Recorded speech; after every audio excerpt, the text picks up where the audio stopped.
Hello and welcome to Subject to Change with me, Russell Hogg.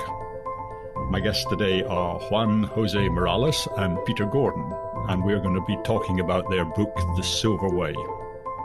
And this is about how around 500 years ago, and we're talking here long before our current era of globalization, Europe, Spanish America and China first linked up in a direct trading network. And this is the extraordinary story of the Manila Galleons. And I think Juan and Peter would regard the Manila Galleons as the true birth of globalization. Anyway, welcome, gentlemen, to the podcast. Thank you for having us. Thank you, Russell. Very nice meeting you. Hello, everyone. So this story of what you would call the first true globalization, it's a mix of economics and of history. And I think when you wrote the book, Juan, you sort of led on the history element, and Peter, you were more focused on the economics. That's about right. Yes. I'm not quite sure who's going to take which question, so I'll let you sort of just decide, do whatever you feel makes sense. But when you started your book, you had this great image when you talked about the rivalry between the Portuguese and the Spanish in the late 1400s. And your image was that this was a bit like the space race between the Soviet Union and the United States of America. Right. I think your audience can probably tell us apart by our accents. Yes, that's true. So we don't need to say who's speaking. The space race metaphor is a way of explaining the hugely expensive competition between Portugal and Spain in what became known as the Age of Exploration. As Juan will probably say later, the prize was spices, which were literally worth more than their weight in gold. And Portugal, much like the Soviet Union, got off the blocks first, and Spain got what we kind of call its Sputnik moment in 1488, when the Portuguese first rounded the coast of Africa. And then, of course, it was in 1492 when Spain's Ferdinand and Isabella sent Christopher Columbus off in the other direction. The other reason we use this metaphor is that it's a reminder that history tends to remember the winners. You know, just as John Glenn and Neil Armstrong are household names and Yuri Gagarin generally isn't. Columbus, Hernan Cortés, Pizarro are all remembered, while many fewer people probably would be able to identify their Portuguese equivalents in the Indian Ocean. Let's just talk then a little bit about the Portuguese getting around, because they get around the Cape of Good Hope and into the Indian Ocean. But then for some reason, there's a hiatus, there's a delay. And in the meantime, Columbus, he's found what he believes, I think, is a route. I'm not sure whether Columbus actually knows where he's ended up, but he ends up on the coast of America. And then it's a bit later that it's a bit after Columbus that the Portuguese finally hook up with the Indian Ocean, isn't it? These are landmarks of the history of navigation. Bartolomé Diaz in 1488, Columbus in 1492, Vasco da Gama 1505. The Portuguese got, of course, interested and involved in West Africa. But there are also many other reasons why you cannot make through the voyage. This delay that you have very well pointed out is the interest of the Portuguese in Africa first. But when Columbus lands in what we call Española, what is now the Dominican Republic or San Salvador, they believed that this was Asia. Of course, this got everybody more nervous. Everybody thought that the Caribbean was Asia. The coast of Mexico, it was not landed until 1519, and it was not conquered until 1521.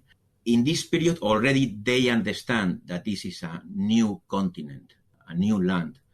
But the significance is that all the 4 voyages by Columbus, that it was only in the Caribbean, navigating in the Caribbean, they thought that they were in Asia. And then there's the voyage of Magellan, who discovers that you can, in fact, get around the southern tip. Well, he goes through the strait that he discovers, but he discovers that you can, in fact get around the southern part of America and into the Pacific Ocean. And he makes his way eventually, he has a terrible, terrible time of it, but he makes his way eventually to the Spice Islands. Well, he doesn't make it to the Spice Islands. He makes it to the Philippines, right? Exactly. So the great merit of Magellan, or the Magellan expedition, that he sails with 5 ships in 1519 from Sevilla, Cadiz. He reaches the Philippines in April 1521. So the first time Europeans crossed the Pacific. And he died in the Philippines. So there were Elcano and Gómez de Espinosa, the first European sailors to reach the Moluccas.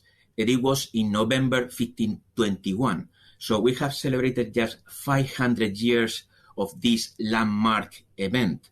And now, 1522, we are celebrating the 500th anniversary of the first circumnavigation of the world. So it was the complete voyage around the globe. So we start to talk about globalization. But then we have forgotten some expeditions that happened in the Pacific immediately afterwards. Gómez de Espinosa, that is a member of the Magellan expedition, and Elcano, also a member of the Magellan expedition. So in the Moluccas, they decide to part ways. Gómez de Espinosa pretend to return eastward. That it was actually the original idea, that they never thought to circumnavigate the world. This was a second thought, made almost out of necessity, but also by desire by Elcano to be the first to circumnavigate the world. This story we know. But what it is important to our story here is that Gómez de Espinosa is the first European to try to navigate eastwards from Asia. And he has the intuition to go north to the parallel 40 that we will know later that is the right way to go. But he suffered in southern Japan, south of Japan, a very bad storm, many days of heavy rains. He lost the main mast. So, and it made to continue this way completely impossible. In fact, it was a great navigational trip to come back to the Moluccas, where he was arrested by the Portuguese. Some members of the expedition were executed. Well, it was not until late that he could return to Spain. He was in Cochin under custody of the Portuguese. And so when you say it's later that he returns the same way as Elcano. He continues on west. Exactly. He continues west with the Portuguese. But immediately afterwards, there are expeditions that maybe our friends listening today will not know, that there are 3 more Spanish expeditions to the Pacific. All of them end up in disaster. The first is by García Jofre de Loaiza from La Coruña in as early as 1525. It's an armada of 7 ships, and with him goes Elcano, that he returned to the Pacific as a pilot, and Andrés de Urdaneta, that is very important and the great protagonist of our story. This expedition, this voyage is tremendous. It's an ordeal. So the Pacific is just half the circumference of the world, and including from La Coruña, northwest Spain, to the Magellan Strait, crossing the Pacific, reaching the Moluccas, fighting with the Portuguese. So there were very few ships left. And this expedition tried twice navigate north to try to return to America. So we are talking about 1521, 1522, 1523, New Spain, so it's already under the Spaniards, under Cortés. But they suffer also lack of wind. And we have to remember some fundamental facts in the age of sail, that it depends on wind. And if you don't have wind and the provisions, you will run out of provisions. And it is manned by men, so they will suffer, will die from scurvy, very, very malnutrition. Indeed, Loaiza and Elcano died. So we preserve the last will, the testament of Elcano. And as witness is Urdaneta. So Elcano, he's the man who does the first circumnavigation of the globe. Yes. And then they send him out again, presumably back through the Straits of Magellan, Yes. across the Pacific, Yes. back to the well, I don't know, to the Moluccas, to the Philippines. I'm not quite sure. How long does that take? From the coast of America to the Philippines could take 2 months. Would be from Acapulco to the Philippines. But for example, the first time the Magellan tries, so is winter in the Magellan Strait. At the moment they call Cabo de las Tormentas, the Storms Straits. So it was an incredibly long voyage. So the crews were decimated, and they not even didn't have a strength to man the ship. So they failed. The Loaiza Elcano expedition. And do they fail to get back, or do they fail to get there in the first place? So we consider seriously as serious attempts to go back, because they try to sail north. So we count them as genuine attempts to go back. They cannot, because they die in their enterprise. So, and they have some survivors. They decide to return to the Moluccas. They will be in an standoff, Urdaneta, of almost 8 years, fighting with the Portuguese.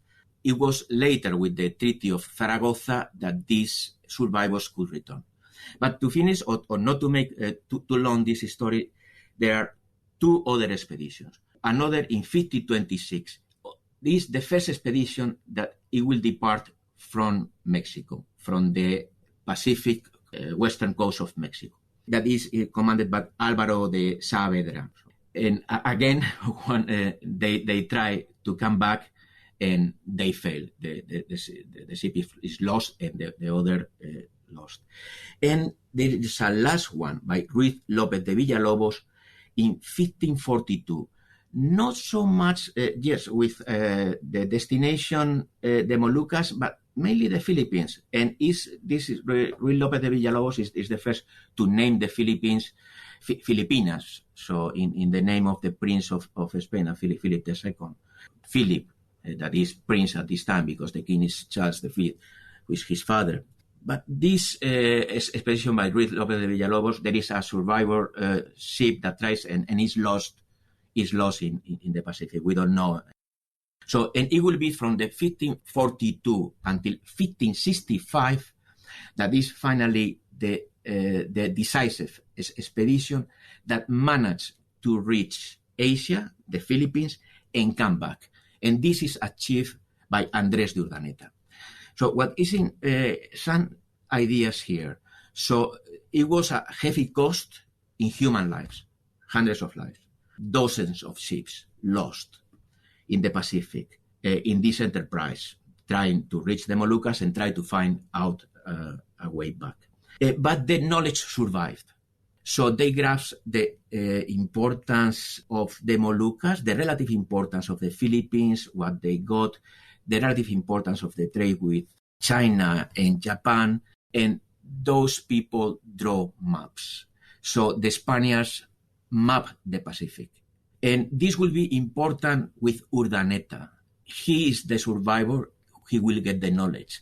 And some very few sailors that were with him. Actually, the life is very complicated. Urdaneta finally will be ordained a priest of the order of St. Augustine. He's an Augustinian friar. And when he's in his early 60s, the king of Spain, Philip II, he wants to try again the Pacific and to establish a settlement, a Spanish settlement in Asia, and to come back. And he writes a letter, and we have in our book, it's in Archivo de Indias in Sevilla. And they said, Father Urdaneta, we know that you have a great expertise in the Pacific, and for the greatest glory of God, we ask you to help an expedition to set up a base in Asia. And as we know already well how to go eastwards, we ask you to discover the route westward. That he did. It was what we call the Legazpi Urdaneta expedition under the command of Legazpi that will conquer the Philippines and settle there. And immediately Urdaneta goes back.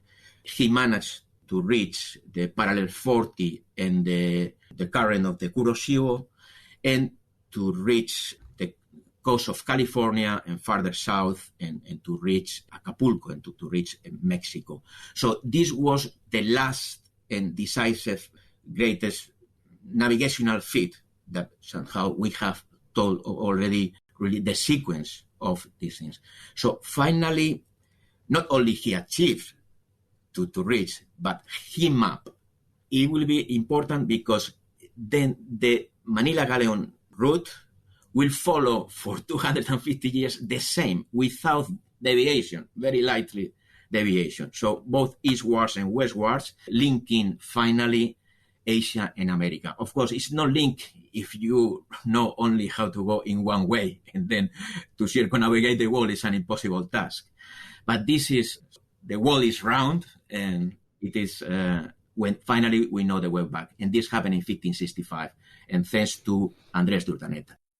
Can I just ask, because you've mentioned the Portuguese a few times, and you mentioned that the Spanish set up a settlement in the Philippines, and I think ultimately in what becomes Manila. But I get very confused because there's some treaties between the Spanish and the Portuguese to decide who owns which bit. And I think at one stage, the line is in one place, and then the line is moved because Charles V needs some money. And it seems like once the line's moved, what are the Spanish doing in the Philippines? Because that's Portugal's bit. So can you just explain a bit about all these lines that are being drawn up and down the globe? Yes, it's really a Byzantine story.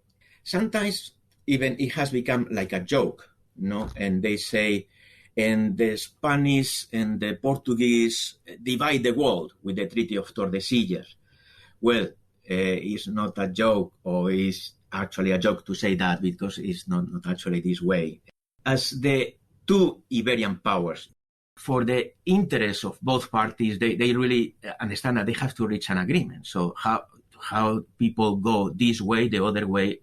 Finally, after several minor agreements and negotiations, the most important one is the Treaty of Tordesillas. After a small village, Tordesillas, very near Valladolid in Castile, Spain, they draw a line of demarcation, certain degrees of longitude from Cabo Verde. And that, in principle, it will assign very little of the eastern coast of Brazil. Actually, what it means is that Africa is for the Portuguese, where the Portuguese have a very serious interest very early on and until the 20th century. But this treaty is signed in 1494. We know that America was discovered on the 12th of October, 1492, so only 2 years before. And still they thought that is Asia. They know only the Caribbean, so they didn't know the entire coast. But this is what they achieved with some lacuna. So Spain is a land of lawyers and all the universities that they created. So they are, even I am a lawyer myself as well. Me too. The contracts cannot cover everything. And sometimes deliberately, so you don't say something. And you expect that, as a matter of fact, you will fix things later on. This is why also important for understand the audience, to document the things, to write and to support the claims will be a very important thing throughout the Spanish history. This is why the most important part of the Spanish heritage is not the built heritage. That is important, of course, or the paintings, the art, but the documents, that is huge. And the difficulties to study history of Spain is not lack of documents, but the huge amount of documents still preserved. They invite, of course, the authority of the Pope. So this is somehow the international law or the international institutions within these Christian countries. Still, there is no reformation, and they are all under the moral authority of the Pope, who is a Spaniard at that time, Alejandro VI from Valencia, the Borgia Pope. And in the papal bull, he endorsed the rights of the Spanish to the west of this demarcation and the Portuguese the east of this demarcation. But is not sovereignty important, is probably more investiture, so is rights. This is why, for example, it doesn't mention, it's not that the Portugal and Spain divide the world, it's they settle somehow their differences. They agree between themselves, but it doesn't preclude other countries to explore, but they didn't. Other powerful countries of the time, like England or France, didn't explore, so they couldn't claim. So it's actually, it will be a no problem, but sometimes really some books of history are written with a little bit of bias. At the same time, as I say, it's not sovereignty. The very important thing to our purpose is that finally define who goes where, how.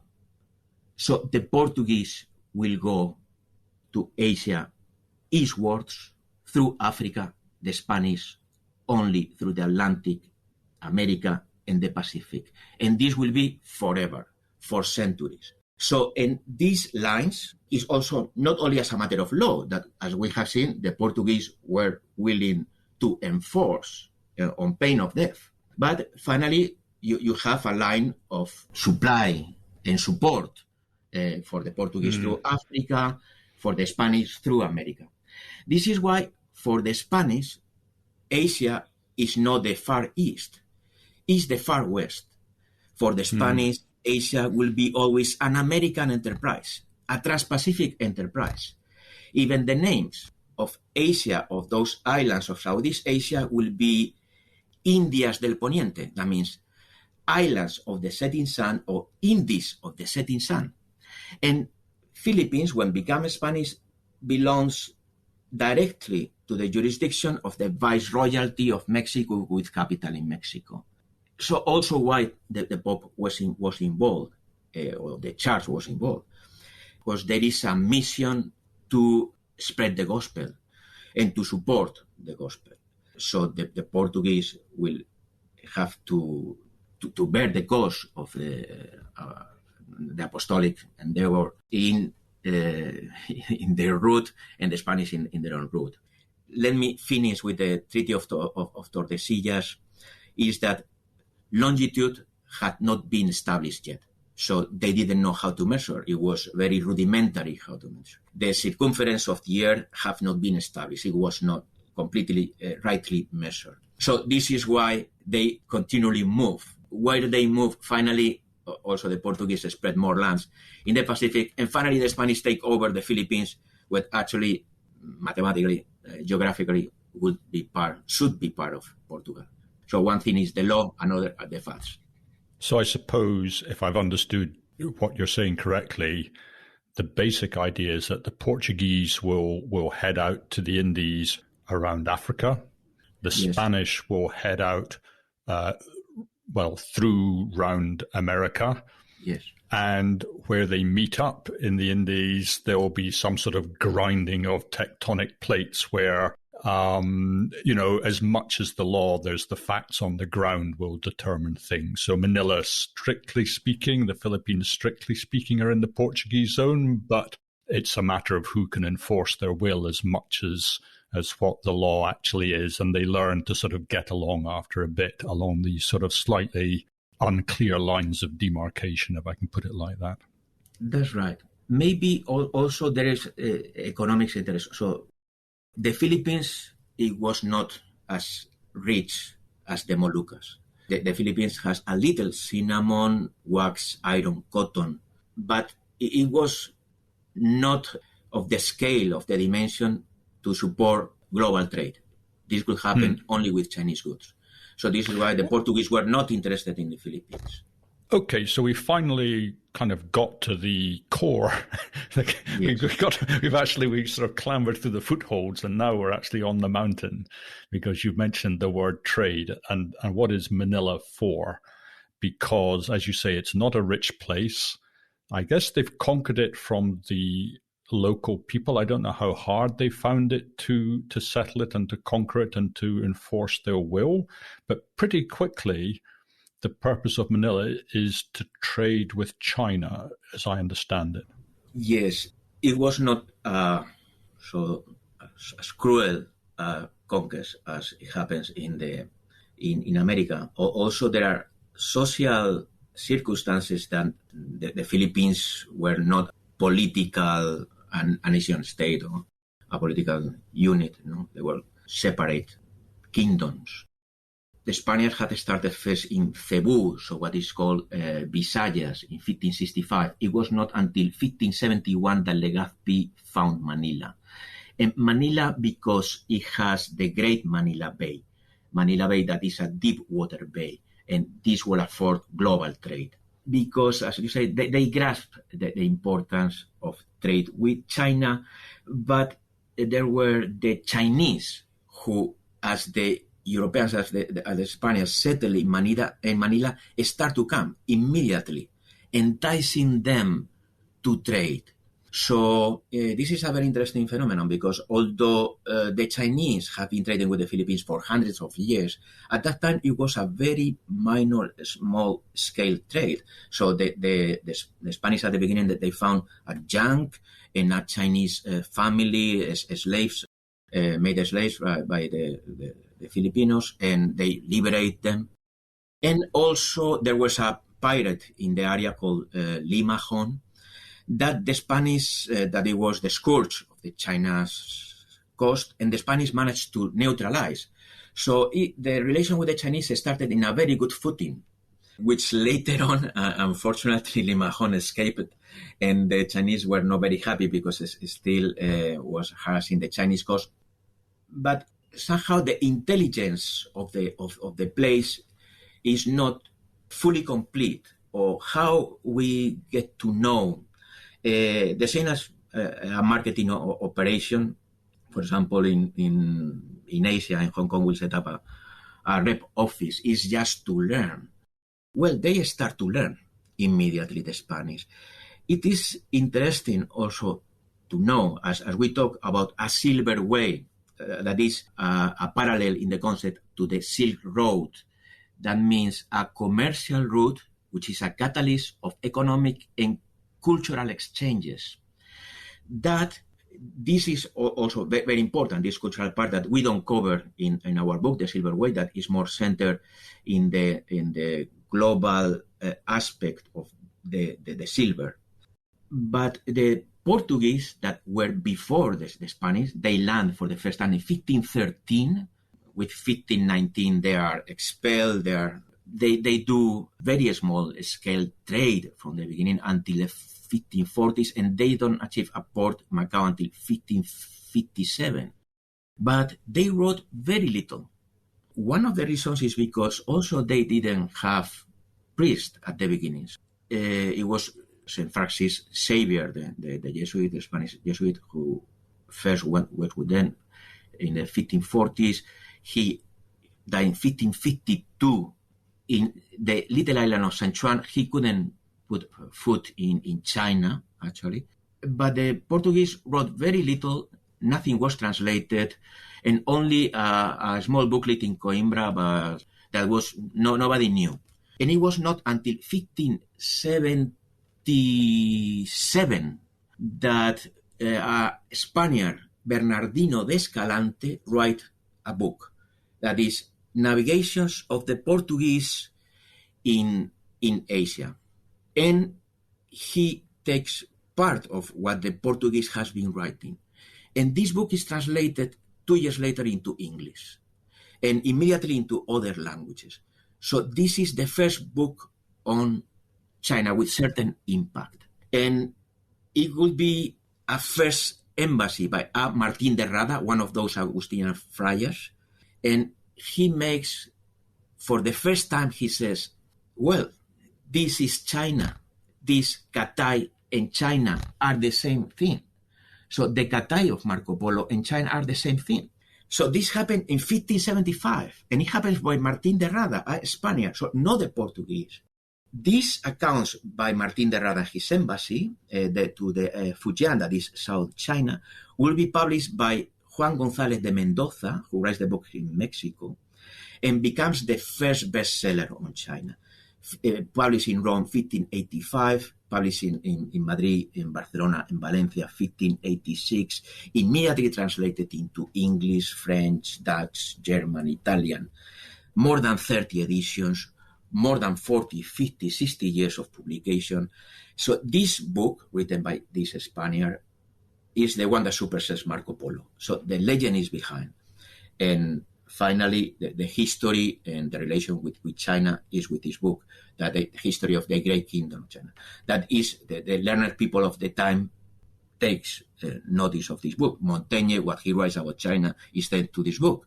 Well, we have an idea of somehow knowledge, or a substance of the knowledge, how it's going to spread.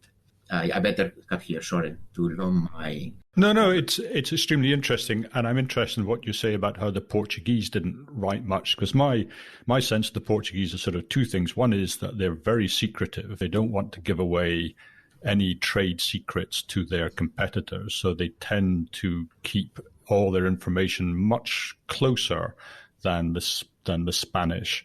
And then we've lost a lot of what the Portuguese wrote because of the great disaster in Lisbon in the 1700s sometimes. So right. A lot of what they did have is actually lost to history. So I think it's sort of a combination of the two things, maybe. You mentioned that the Portuguese sort of struggled to get a foothold in China. And I wonder if that's because the Europeans generally, they don't actually have anything that the Chinese particularly want. And they bring these rather troublesome priests who may start to upset the social order. So the Portuguese perhaps are not as welcome as the Spanish, because the Spanish do have something that the Chinese want, which is they have the silver, right? Not exactly. What happens, the Portuguese start they were not welcome because there was a violent expedition in 1519 that they put it in a bad press. They were also more interested in India and the spices in the Moluccas, Malacca. So not yet so much until they get relation with Japan, that it happens only in 1540s.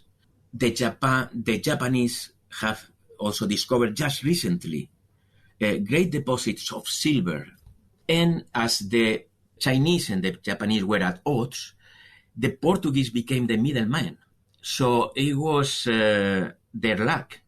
This becomes more important when they get also with very short, somehow legal claim, a very blurred grant of Macau to trade, a port in China to trade.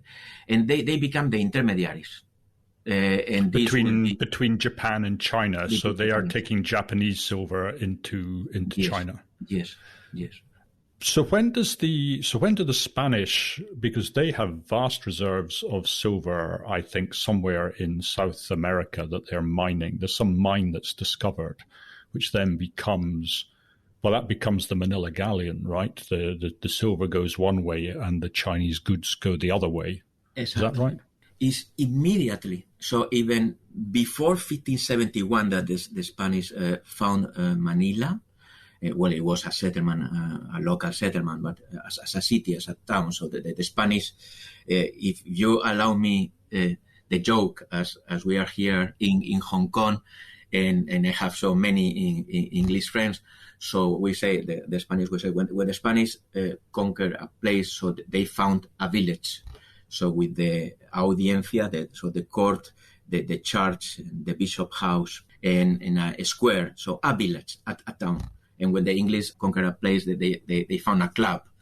And as they set up, or they found Manila, immediately they realized that they can only trade with silver. So even the viceroy of Mexico writes to Philip II. He said, we cannot give them anything that they already have. So the Spanish realized that after somehow conquest of peoples that they are on the Stone Age or the Bronze Age, finally they find an equivalent civilization with some technologies even superior to them, like to the Europeans, like the like the porcelain, for example. So they have achieved a great technological development. The Chinese have managed to achieve porcelain by the 7th century, and the Europeans, they achieved it only in the 18th century. Wedgwood, actually the English manufacturer. So it was only silver. So the Chinese, they have a manufacturing prowess. So they have a division of labor, how the workshops produce the silk that is going to become the most important item in the trade with the Spanish. The trade is going to depend on silver, and the Spanish, they have silver thanks to the silver mines in America. Why are the Chinese so keen on getting silver? Why is that so important to their economy? Maybe I'll take this one. By the 16th century, silver dominated the Chinese economy. And that's because paper money, which China had pioneered, had all but collapsed in value due to overprinting, which required a return to metal as a currency. And by the late 16th century, the Ming Dynasty had consolidated all taxes into payments in silver, even for peasants who were no longer permitted to pay in kind. So if you didn't have silver, you couldn't pay your taxes. And that pretty much meant that if you did any transaction at all, you needed to have silver to do the transaction. So the Chinese money supply, this is what we now call the money supply, serving more than a quarter of the world's population, had been standardized on silver. But as Juan had already mentioned, China didn't have very much silver of its own and needed to get this from somewhere else. So silver was China's money, but China didn't control the supply of silver. So it's rather like if the US or Britain had denominated money in oil, leaving it subject to the whims of Russia and the Middle East. That was really the problem that China was facing at that time. And that's why they needed these inflows of silver, because without it, the economy couldn't grow. And so to some extent, they get that from Japan. But I think that the Japanese supplies, maybe the quality is not so high and maybe the amounts are not high enough. And so the Spanish are, not sure if this is quite the right word, but they're a godsend. It depends what your objectives are, I suppose. I think one thing that is, I think, worth remembering here is that this wasn't China trading with Spain. This was Chinese merchants trading with Spanish merchants in Manila, which is not quite the same thing. The Spanish merchants wanted Chinese consumer goods, and the Chinese merchants wanted silver because they had a purpose for it back in China.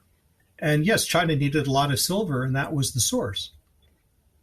How do the merchants organize themselves? Are the Spanish merchants, what kind of people are they that come out to the Philippines to conduct this trade with the Chinese? And what kind of people are they who are coming from China to trade in the Philippines? Juan knows a little bit about this, but let me preface it with something. The Manila Galleon is interesting because it's what today we would call a shipping line. It was effectively a freight shipping line. They had invoices and bills of lading and all of the things that you would now look to find in a normal trade operation run by P&O or Costco or somebody like that. One of the reasons that we say this was beginning of globalization, but you can find much of modern trade documentation and ways of doing things right back in the 1570s and 80s. And Juan can talk a bit more about the people involved. This trade was established for the benefit of the local settlers, for good or for bad. So the economy of the entire colony of the Philippines will be based in the galleon trade and accessories, industries or labor or work or enterprises. Of course, the Mexicans were genuinely interested. Maybe they were, in fact, the most benefited. So this, when we talk about globalization, sometimes, which is after all an effect or consequences of something, here there were few people who benefit, and actually greatly, because the profits were huge. The risks were huge as well for all the parties, because, well, they depend on a sailing ship. For the Chinese, they were also not somehow, there were people of all walks of life, these traders. So there were some clans that they became very powerful. These people, the overseas Chinese, they became very important. So I think when we talk about Manila, finally we are talking about a Chinese city, the most Chinese city outside China. This happened not only because they come to trade, but they settle. And they settled in huge, very large numbers that for the Spanish also became a problem. So they greatly outnumbered them. And they became also a problem for the local population that deals with conflicts after all, that they will not settle until over the years the population mix, Filipino Chinese and also Spanish. But Spanish, throughout the history of the Philippines, there were no more than 5,000 in the entire archipelago, and most of them were clerics, so priests, friars, and nuns. In fact, the cargo that we say, some people say silver for silk, and for us, of course, the most important item was silver, because silver will have, as Peter will explain better than me, effects not only for the two parties, the Hispanic world and the Chinese world, but for the entire world. Somehow this trade also benefits, I would say, as the merchants in the first place, but well, it also benefits the general population, that in Mexico, everybody dress in silk and cotton, or they have other standards of life. So these were a trade in luxury goods. But the Chinese not only trade, but they were indispensable for the Spanish. So the Chinese provide all the services for the city. They can build houses, they can bind books, they can make bread. Can they build? I mean, presumably the ship doesn't always. Well, let's talk a little bit about the ship, because I want to know who builds it. But one of the things that surprised me most in your book is that there's only one sailing of this ship per year, and it has this impact on the world, and yet each year maybe in the early days they maybe send a couple of ships, but after quite a short time it's one ship per year, right? Yes. So the reasons are they don't want to defray too much silver to Asia. Of course, the crown needs as much silver as possible in Spain and or the Spanish American mines. This is the main reason. Another very powerful reason is that there were complaints from traders in Mexico and from merchants in Spain against Chinese goods because they were too cheap and too good continuously. So this is why one of the interesting things of this trade that survived for 250 years. So it's the longest lasting shipping line in human history. And against the odds, Timothy Brook, that is an author that I thoroughly recommend any book by Timothy Brook. We'll touch just superficially from time to time our topic, but he says it was thanks to the silks that the Chinese start to produce to European taste for the Spanish. Chinese silks become a world phenomenon. So for the rest of Europe, and then later on the United States, when it's born, because they start to adapt to the Spanish first. So this is such a global effect. So this is why the king, finally, they say only one ship and only one to Mexico. Also because protectionism. Sometimes this protectionism is for good reasons. They say the Viceroyalty of New Spain, which is Mexico, all Central America, and what is today California, Texas, and Arizona, and the Viceroyalty of Peru, which is Bolivia, Ecuador, and those things. So they produce different things. So we are not going to damage them, but this is to protect that this is actually no good and is detrimental for everyone. But this was the reason. And then you mentioned how these ships were built. They were built in Cavite, which is a village, a town of the Manila Bay. And they were built by Chinese and Filipino shipwrights. And they were built at the beginning. These ships were, in the age of navigation, normally the ships were between 150, 300 tons, small ships. But of course, for this trade, it doesn't make sense. So immediately they start to build very, very large ships. The Manila galleons, that is called in Spanish also now the China, which means the China ship. So they could displace 1,500 to 2,000 tons. So they were huge, the largest wooden sailing, ships in the age of sail. And they were made of teak, local woods that were precious woods in the Philippines, and also hard woods like molave for some pieces. So they were so good that they were impervious even almost to cannon fire, difficult to sink, impervious also to fire. So they were fantastic ships. And they were manned always by Filipino sailors with Spanish officialdom. The Spanish, they praise the Filipinos as the best sailors in the world. It's strange, isn't it, that the Chinese, they're learning, I guess, about European shipbuilding techniques, the most advanced ships in the world. But there's no time that the Chinese start to build ships of that kind for themselves. They remain an essentially inward-looking country, don't they? Yes, very, very important question and very difficult to answer. I think this remains a mystery why they turn inwards after the famous, almost legendary trips of Chen Che with very long, very big ships, but they didn't try. And in fact, this trade, as Peter has pointed out, was private. And it was also with a lot of restrictions from the Chinese authorities. So the Chinese authorities forbid trade, forbid leaving the country on pain of death.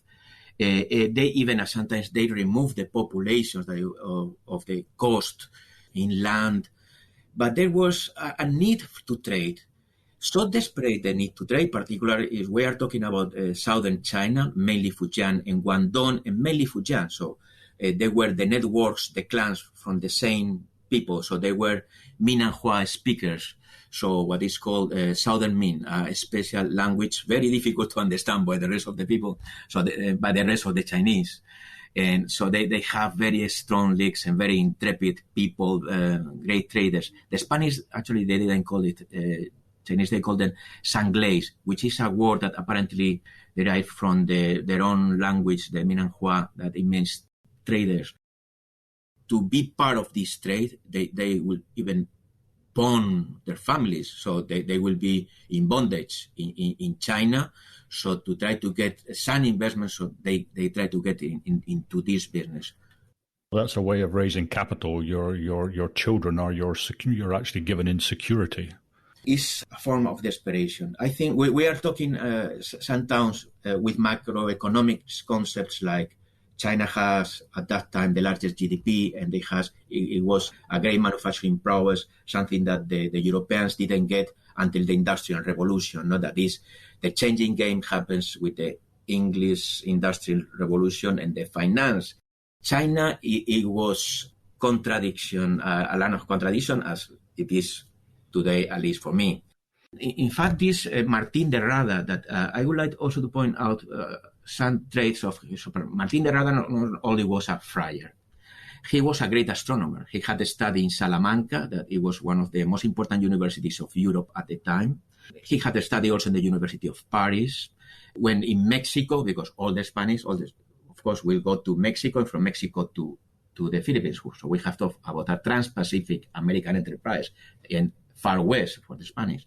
So he has learned the Otomí language in Central America, which is one of the most difficult there. He was in Cebu, one of the first. He learned the Visayas language. And when he went to in this first embassy, 1575, and he's the first to discover that this is China, and Europe take this name. So I remember recently I have a book actually that my father gave me when I came many years ago. It's the Spanish translation of an English book that is The Legacy of China, edited by Raymond Dawson. The Legacy of China, I think it was published in the early 60s. For me, it's one of the best books ever written on China. Dawson, the professor of Oxford, is the editor, but some of the contributors are Joseph Needham. Needham is the greatest genius about science and technology in China. Michael Sullivan about the history of art. In the first page, Dawson recognized Martín de Rada. They said, well, in this book, we are going to use the name China because Martín de Rada is what finally acknowledged that it was. Marco Polo brings sort of news of this country, where prior to that there's sort of some sort of vague rumors, but he brings the news of this country back to Europe, as I understand it, called Cathay. But you say he realizes this is China, but where does the word China even come from? For the Romans. But the problem is Marco Polo make a distinction between Cathay, that apparently like being the north, and Manzi, the south. What it was creating a confusion. So the problem with the book of Marco Polo is that it was very difficult to tell fact from fiction, even today. Also because there are many editions. By the way, one of the most important editions is in El Escorial. It was in the hands of Philip II. So it was a very important book. But I brought this Dawson and the Legacy of China, that for me is a great book that I would like everybody to read, because you understand China, or you understand history. What our friends that they are listening to this, because they like history, what we remember, what has been forgotten, and why we talk more about something that maybe is not so important. It is so interesting, that, isn't it? How some bits of history seem to fall off the map completely, and some books remain classics, and some books just disappear from consciousness. And yet, yes, if you were to go out there and look for them, there they are, and some of them are absolutely wonderful. And it is strange what decides what gets remembered and what gets forgotten. Exactly. I think this is the subject for another podcast. Yeah. So, sorry to go back a bit, but you mentioned the quality of these ships, that they were very, very strong. They didn't catch fire easily. They were made of this teak wood, and they were strong, resistant to cannonballs, so pirates perhaps would struggle. But I think it was from your book, out of the various sailings, out of some 400 sailings, what was the failure rate? How many failed to get through over the time? Because the note I have, but I ended up getting up with two numbers. It said out of 400 sailings, there were 59 shipwrecks, and that seemed like a lot.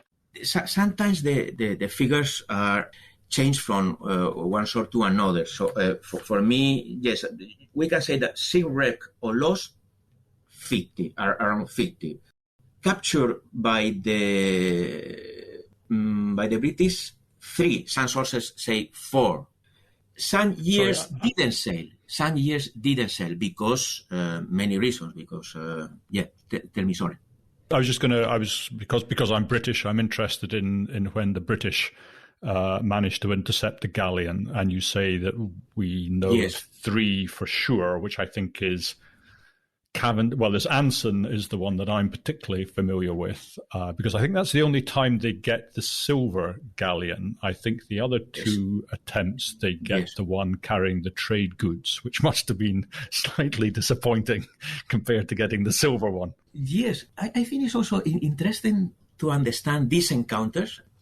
At least the one in the first one in the 1580s, very early on, by Cavendish, and it was in the coast of California, and it was very surprising because the Spanish, the Pacific would become what you call a Spanish lake, because nobody else sailed.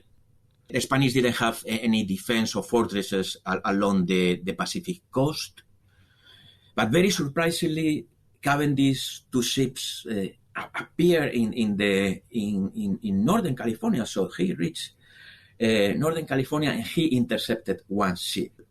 The legends go that finally when they defeated, there were two small ships because, as I said, normally those ships at the time they were numbered 150, 300 tons. But to get a galleon that at least will be 800 tons, 1,000, 1,500, 2,000 tons will be a lot. And then, of course, they didn't have a space in the two little ships to get, and also they couldn't get on tow. It was too big to get on tow, the one. And apparently, as a joke, so Cavendish gave them to sign a receipt for the goods taken, no? You can keep the goods, but I need a receipt to say they're really mine. Yes, so this it could be. I think this is apocryphal, but the most important event is by George Anson. That it was under a privateering arrangement. Was at this moment that there are wars, sometimes peace, and between the Spanish and the English. 1743 in June, he was waiting in what it was called Embocadero. The galleon is going to enter on the way to Manila. So he's waiting there. So then this time, yes, is, as you said, with silver, because this time it comes from America. The Anson voyage, and that was, I think the English call it the War of Jenkins's Ear, because allegedly some English captain has been mistreated by the Spanish coast guards who have cut off his ear. And so Jenkins appears on the floor of the House of Commons with his ear in a bottle, which means that's it's war. And they send Anson round, but they send him too late. And he has quite a powerful squadron on paper. He has 7 ships. Yes. But they don't give him proper soldiers. They sort of fill the ships with invalids from sort of Chelsea pensioners or recovered invalids. I think all of whom are dead by the time they manage to get around the Horn. It takes them about 3 months of storms to get around the Horn. And in fact, 2 ships turn back. One of them is shipwrecked, and I think there's a mutiny as part of the shipwreck. Once it's shipwrecked, there's a mutiny. So there's only 3 ships make it into the Pacific. And the Spanish know they're coming, so they're waiting for them. But the British are so exhausted and so disorganized, they actually miss the place they're supposed to be going to and sail past it. And then they have to struggle back to get to this, I think it's the island of Ferdinand or some name like that. And by the time they turn up, the Spanish think, well, they're not coming, clearly. So they sort of struggle ashore, and now they've got 3 ships. I think by this time, over half the expedition are dead from scurvy. Yes. And then they sail up, and they don't do very much on the Spanish coast. They sort of burn a couple of towns, but achieve very little. Then they sail off to China. Again, utter misery. People dying just continually. And then from China, they have one last. They've only got 1 ship left at this stage out of the original 7. That's the Centurion. And then, as you say, they go and they wait for the galleon, which amazingly comes into view. And I think it mistakes the British ship for their escort. And so it sails towards them with big smiles on everyone's faces, and so there's a fairly short battle because even though there's only about 400 or 500 British sailors left, this is a fully armed warship, and the galleon, I don't even know if they have much they certainly don't have anything like a British warship has, and it's all over quite quickly. And Anson then sails back around the world, so it continues on westward, and is one of the wealthiest men in the country because it is a Royal Navy exhibition. It's not a privateer thing, but in these days the Royal Navy, it was sort of a quasi-privateer arrangement because you got prize money.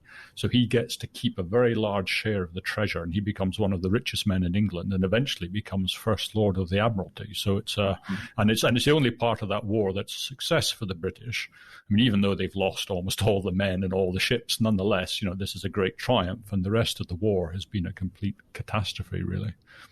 Yes, this is also a great story. Of course, it's symbolic for many reasons. It was a short battle also because the galleons, yes, they have armor cannons, but normally, as they don't expect that nobody is going to enter in the Pacific or they are going to find it in the Pacific. They were below deck, so they were not prepared normally. Yes, apparently Anson had only 200 men in the Centurion. In the Spanish ship, it was Nuestra Señora de Covadonga, Our Lady of Covadonga. Apparently, they were about 64. They took the prisoners so they took the ship on tow. They could first to Canton, and they sold the other goods. And he took the silver to England. There is also a scholar, Arthur Waley, which is the great translator of Chinese and Japanese literature. He also wrote a book about Chinese scholar of this time that he writes about this incident, also what to do with the prisoners, and the Chinese said, no, you take away the prisoners and those things. But the important was also that Anson got the maps. So the Spanish had been also very secretive. So for the Spanish cartography, it's a secret thing. Although they spread more the information. For example, the first map of China was drawn by a Portuguese Jesuit in Madrid, Jorge de Barbuda, at the service of Philip II. And the first map of Japan, modern map of Japan, is by Pedro Teixeira, another Portuguese Jesuit, also drawn in Madrid. That Benito Arias Montano, one of the greatest humanists or intellectuals of the time, he took personally to Ortelius, also the cartographer of the Spanish king, in Antwerp, and in 1584 drew the first map of China, actually oriented not with the north on top, but with the north looking eastwards. But normally in the ships, the Spanish put the maps, the manuscript maps, particularly the nautical charts, the mariner charts, into lead box. And where the threat is very, very serious, so they just jettison the box. But this time, Anson got the maps. And he published the maps that also for the maps aficionados and map collectors, they are called the Anson maps. The Anson maps of the Urdaneta route. So somehow 200 years later, it became public, this route, thanks to Anson. And also in the London magazine, that was very, very important magazine in this time. In the 1760s, when briefly the British took over only Manila, because Manila was still important in the 18th century, they published again. So it was several editions in English and in French language. That is very beautiful. The Urdaneta route, eastwards and westwards, and still Peter and me, we use in the presentations, and beautiful map of the Philippines, so taken by the Spanish, and he reproduced. It's also a symbol because Britain come on age, and in this period, and the Spanish vanished, but the trade goes on. There is a thing that maybe if we have something that I would like to say about Manila and about maps. We say what is published, what is not, what gets in interest, what not.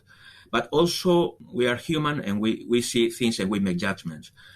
So Manila was completely destroyed in February 1945 in the Second World War when the Japanese hauled out in Intramuros, that it means in the inner walls, the old town, the historical town, the heritage town. It was completely destroyed. So destroyed that the remains were bulldozed. So there remains only one church and one building. So all the old University of Santo Tomas. Sorry, can I just understand, how did it come to be destroyed? Was this done by the Americans when they were retaking it, or by the Japanese while they were there? The Japanese will not surrender. The Americans bombed the city. So it was a two-way thing. And it was, of course, a very cruel event, but the destruction of Manila and loss of human lives was horrible. But it is comparable to Hiroshima and Dresden. So it is really severe. And also we have forgotten this event. This is one of the reasons why history is forgotten. If we have maybe hospitals, the old hospitals built in the 16th century, 17th century, the university in the 1620s, and all the school, all churches, all civil vernacular architecture, maybe we would make different judgments. But it was the most important city trade in the age of trade, in the 16th, 17th century, even 18th century. And we know this Of course, it is justified because the silver gets directly to Manila, pure silver, and not indirectly through Europe and India to China, but directly. It has the highest purchases value, so to speak. The largest number of licenses from the Ming Qing dynasty is for trade to the Chinese. That will take only 10 to 15 days sailing from Fujian to Manila, so nothing. Will be always to Manila. And then ships from India, Cambodia, Vietnam, Indonesia will go. Of course, it will be forbidden for the Dutch and the English or any other European nations until much, much later. But we also know it was so important. Recently, it has been discovered in Oxford University, that it was in the Bodleian Library, the Selden map. That there has been several books written about this map. I would recommend to read any of them. This is Selden. It was one of the scholars, English scholars, but this map was a Chinese map drawn around 1640, apparently drawn in Manila by one of those powerful Manila clans of Chinese that many were also of mixed blood, half Japanese. They ruled the seas, some of them, and they put the Qing dynasty that took over in the 1644 for decades, this clan. So, and it is clearly marked in the Selden map as the somehow that is the Fujian, particularly for two ports of Fujian in southern China to Manila, vertebrates the trade. Is the most important trading line. Manila will be the most important town in those times, in the age of trade. Manila can't just have been it can't just have been a town that once a year sends a ship to Acapulco. Manila must have been doing other things. Is it trading to the west as well with the Indian traders? Is it part of the spice network with the Portuguese somehow? Or is it just this one galleon once a year? Because it just seems like one ship can't support an entire, a small city, I suppose. It was, and actually it was not a good thing for the development of the Philippines that it was so dependent on the galleon. The economy of basically the entire region on the galleon. And some years couldn't sell for some reasons, or some years maybe sink, and it will be a disaster for all those involved.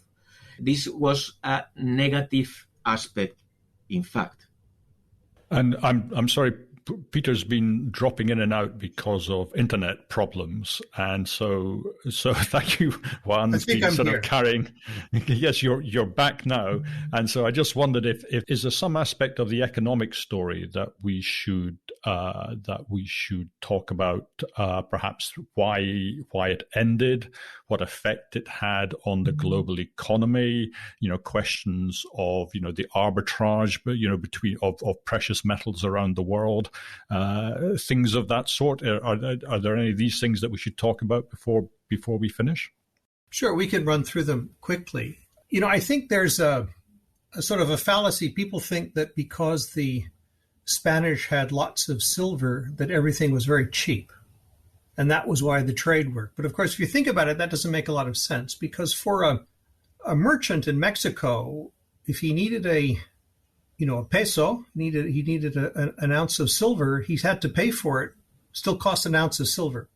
So exactly what was going on is a little bit unclear, and you have to think about it a little bit. One of the things that was going on was that the price of gold, the gold-silver exchange rate in China, was very different from the gold-silver exchange rate in Europe. In fact, silver was twice as valuable in China vis-a-vis gold as it was in Europe. And so a lot of this business was actually what we would now call exchange rate arbitrage. That is, silver would flow into China and gold would flow out, and the profits on that were 70 to 80%. Now, most of the people doing the business were traders and not bankers, and so they were doing this through the medium of goods, silk or something else. But we had a situation where really for the first time the world's financial markets were integrated together through the medium of silver, and something that went on in one place, in Mexico, say, or in Bolivia, would affect the economy in China, which would then affect the economy in Europe. So that's one very interesting thing. The other interesting development that's worth talking about is that initially the silver was really bullion rather than currency. That is, it was very highly refined and was weighed to a standard quality, but it took the form of stamped blanks, which were, of irregular form, and they tended to be melted down on the other end. And one of the problems with this was that, someone who had scissors could clip little bits of silver off around the edge. And so if you got one of these secondhand, you never really knew that the peso you had in your hand still had a peso silver in it. So this was not really currency yet. And China also never seems to have minted silver coins. Their silver was in ingots, which they measured by the tael. But the taels were not standardized. They varied from place to place and from trade to trade, different size, different shape, different purity, and made it a very clumsy medium of change. And sorry, what do you mean by a tael? I always thought a tael was some sort of a coin in China, but that's clearly not right. Well, it's not a coin. It's kind of an ingot in a special shape. But the problem is that there was no standard weight or size or purity. So you would have them all different sizes. So if you got a tael from somebody else from somewhere else in China or somewhere else, you didn't really know how much silver was in it. You'd have to check it, you see. So it made things rather inconvenient. And it was very hard to do the accounting, of course. It seems extraordinary because the Chinese, they've got this sophisticated paper money. In fact, it's so sophisticated that they managed to make it completely worthless by overprinting. Right. And yet they haven't managed to solve the problem of currency and using it as a means of exchange, as it were. It seems so counterintuitive for such an advanced economy. Well, we'll come a little bit to that.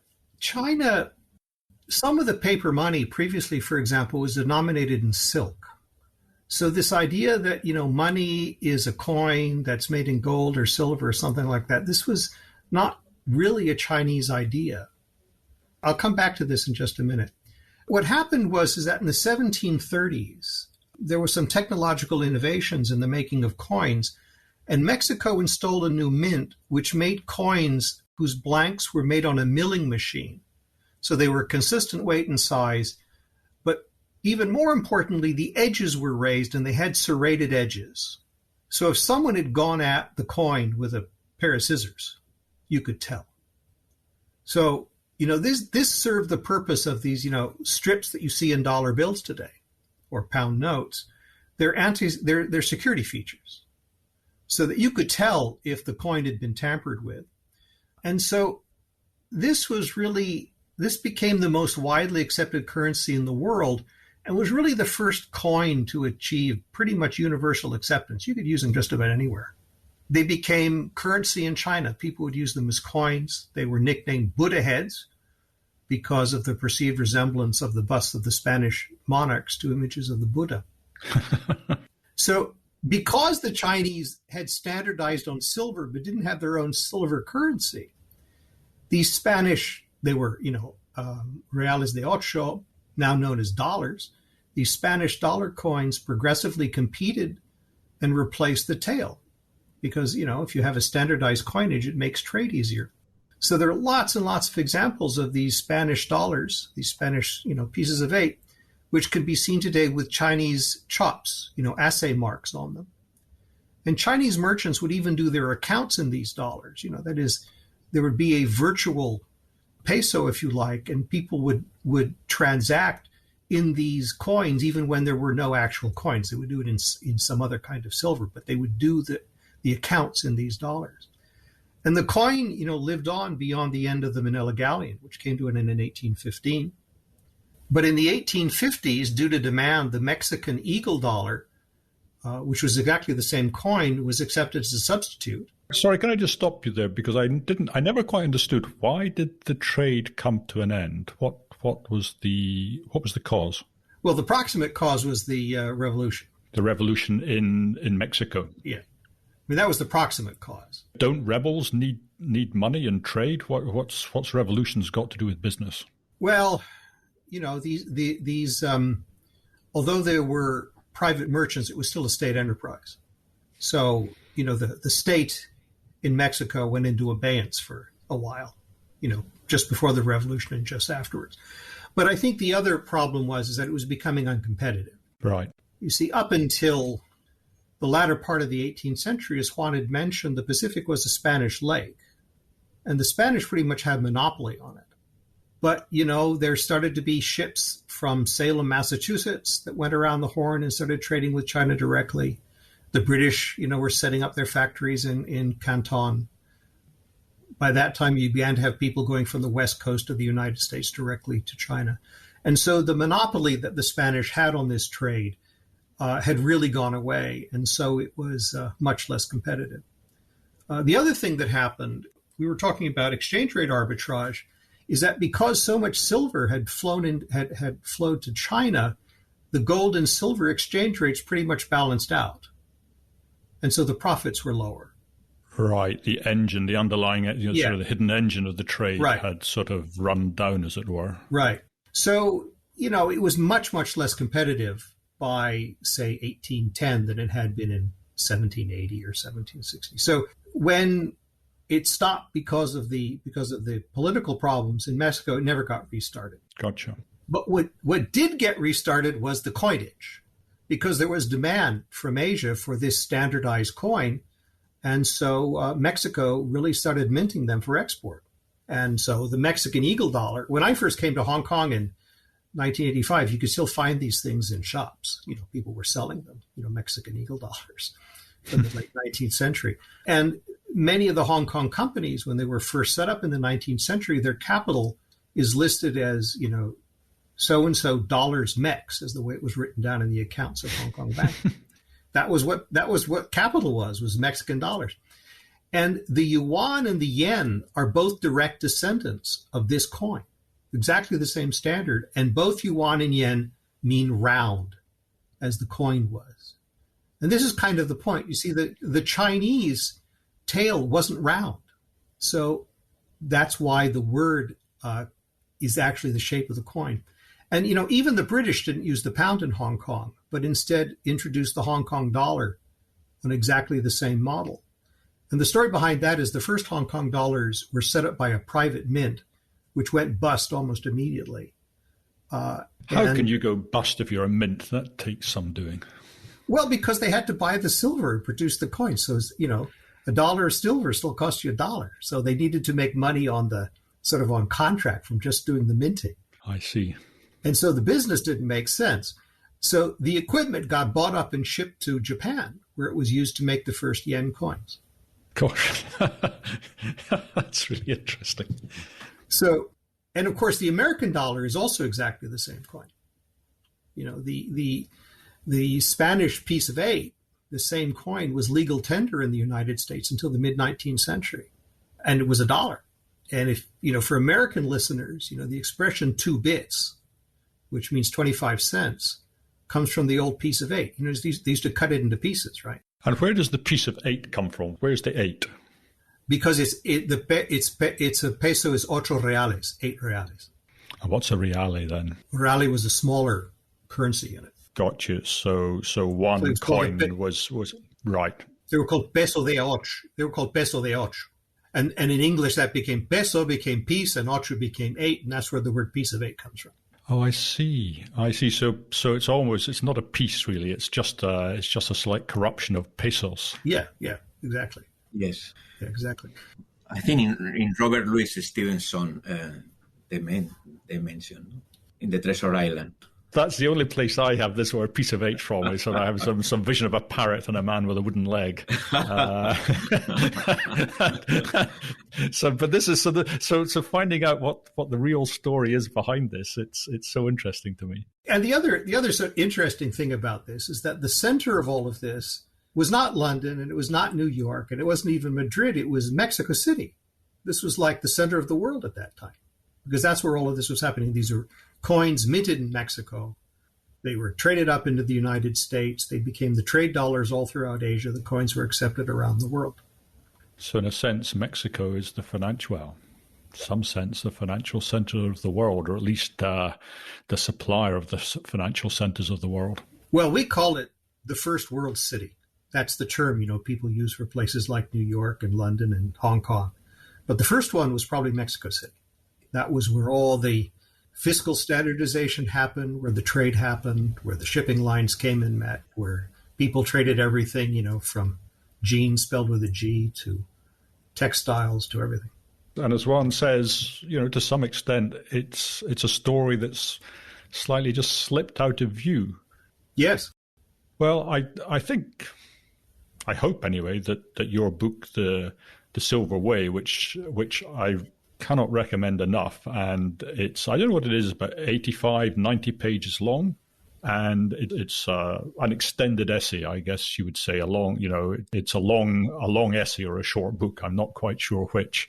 I can't recommend it enough in helping people to understand how the modern world evolved, and it's a story which, well, as we've said, it's sort of lurking slightly beneath the waves, and maybe like one of these Manila galleons, we can kind of raise it from the seabed a little bit with podcasts like this one.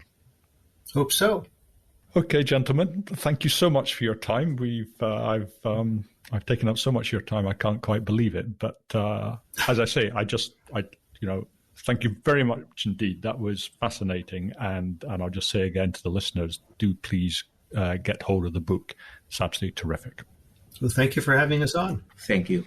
Goodbye, everyone. Well, that's the end of today's podcast. I hope you enjoyed it, and if you did, then I have a big favor to ask.